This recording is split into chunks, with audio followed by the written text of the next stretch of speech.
outskirts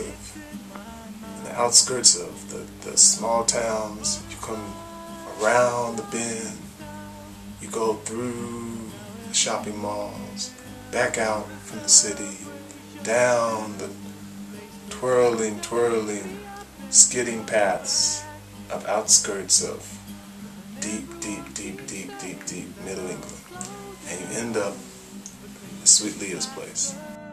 I wonder which house it is.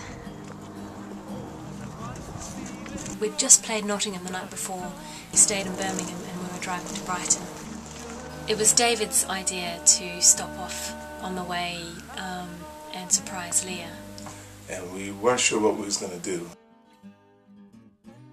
Leah is a mega Frizz fan. She couldn't make any of the shows of the tour, and she sounded disappointed about that. Because Leah had helped out so much to promote the tour, I kind of thought it'd be a nice gesture to go and kind of thank her. What's the plan?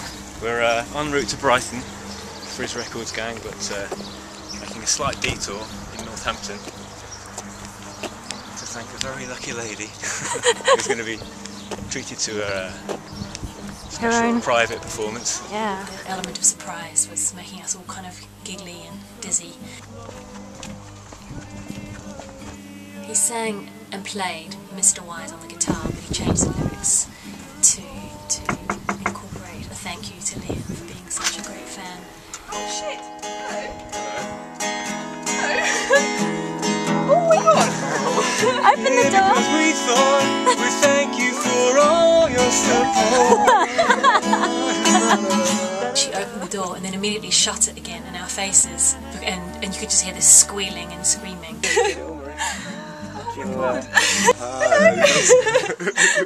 And then she kind of opened it a tiny little crack and poked her head around the side, and she just kept going, oh my god, I can't believe you're here, I can't believe you're here. My friends who helped set it up were like howling with laughter in the background. She did look surprised, yeah, she did look surprised. I think we kind of nearly gave her a heart attack.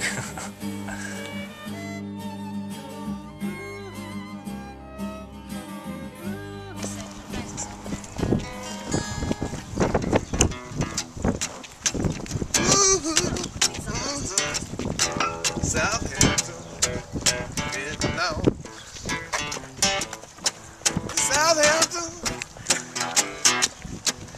it's north, Mr. Terry. It's north. What? Well, all our gear is stolen. All our gear is stolen. Woo!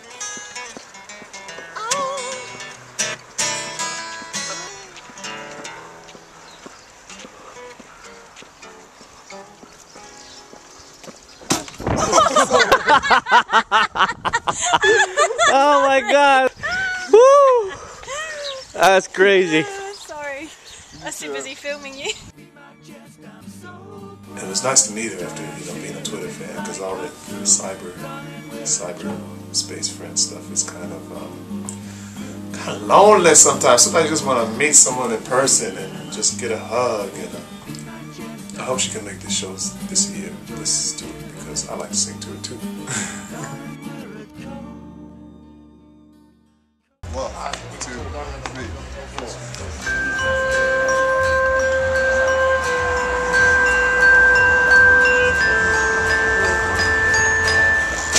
Last day of the tour, we did a show in Brighton during the day. We had a gig in the evening at Audio.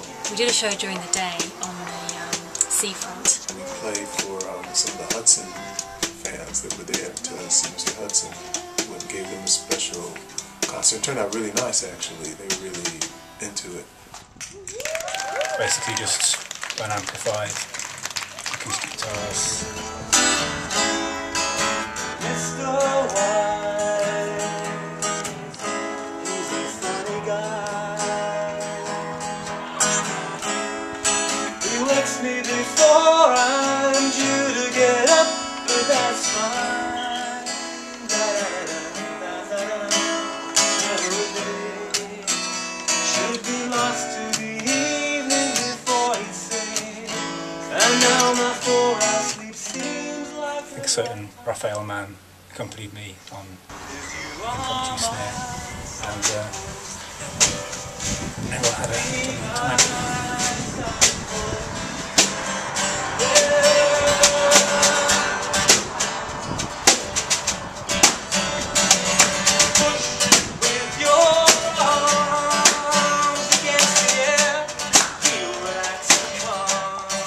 David Garside just shone so well that was probably the best gig actually. Now I forgot about that gig. When you say what's the best gig we had, it's probably that one, because it was just really spontaneous and different from all the other shows. It was nothing planned. We couldn't do our act really. We just had to get up there and play a few songs for these really cool, lovely people.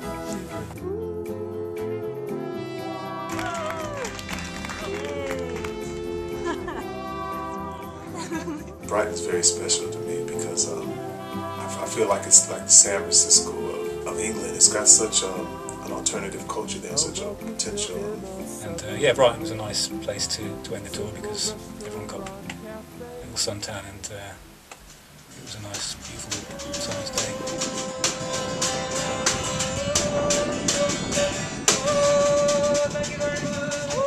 Woo!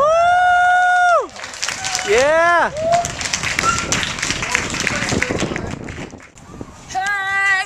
Frizz Records forever! What kind of dogs do you like, Jamil? I like cute little dogs. I think we all lost the plot pretty quickly. By the end of the tour, on the last day, I'd officially lost my marbles. Officially. The most testing thing about being on the road in England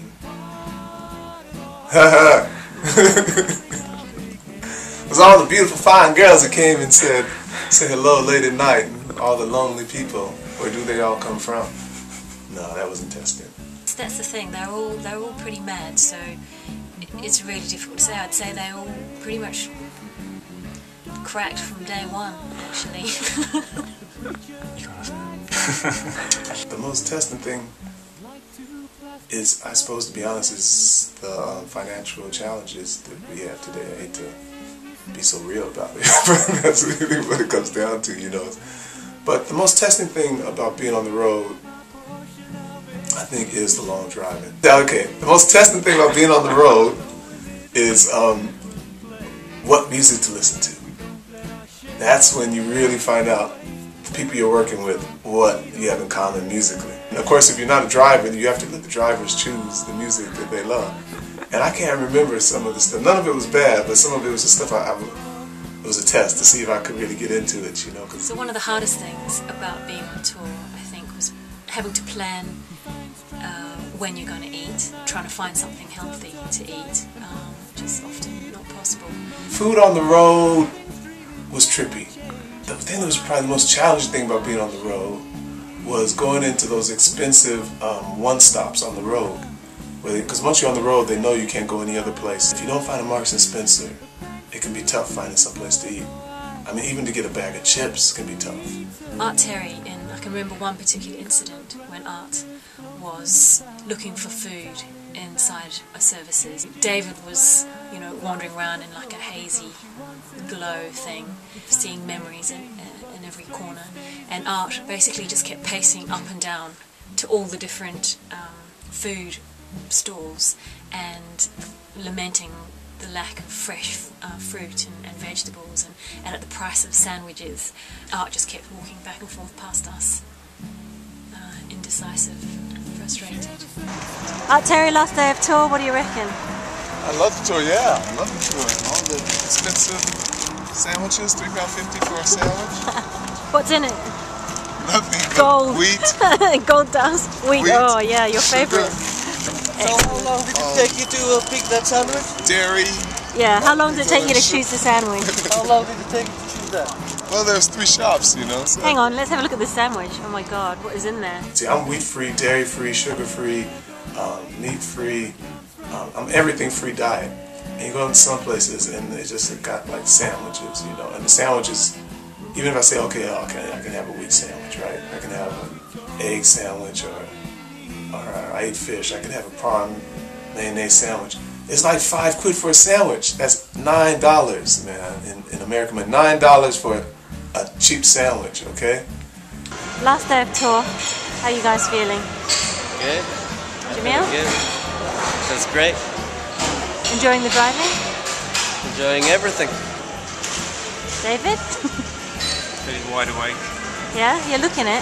Yeah, pretty bright eye. I could go and run to Brighton there. I feel that good. Being in a confined space, and we had all the instruments in there, it was just hard not being able to move and not being able to stop when you wanted to. We were in this small space traveling in this car, and so at the end of the night, he'd always play this song. We share the same space in the world, living in a different place.